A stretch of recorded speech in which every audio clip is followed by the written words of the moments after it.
This video will tell you how to make a dependent drop-down list in Excel. Let's begin.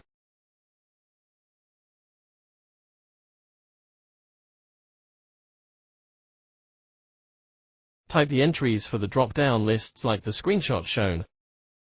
Then create tables for each data list.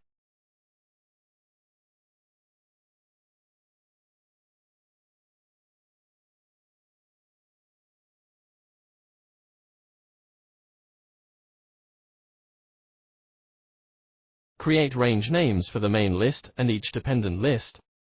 Select the items that will appear in main list, A2, A3, then go to the name box, type the name, product. Press Enter key to complete.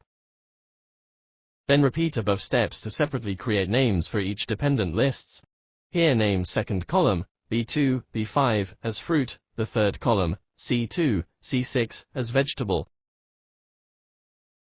Next, create a table for placing the drop-down lists. Select a cell, and type the first column header, product, and move to next column cell, F1, type the second column header, item.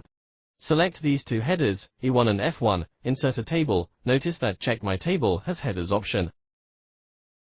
Select cell E2 and click Data tab, and go to Data Tools group to click Data Validation. In the Data Validation dialog, choose List in the Allow section, and type Formula into source bar, click OK.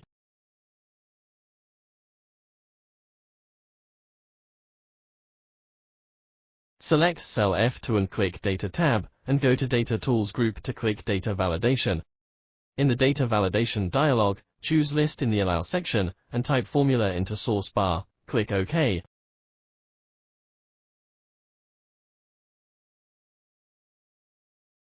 Now the dependent drop-down list has been made.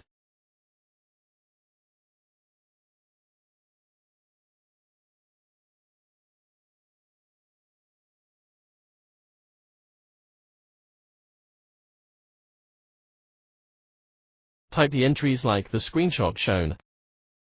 Select the data lists, click QTools tab. Then click Dynamic Dependent Drop-Down List in the drop-down list group.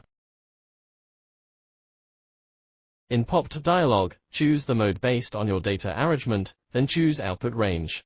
Click OK.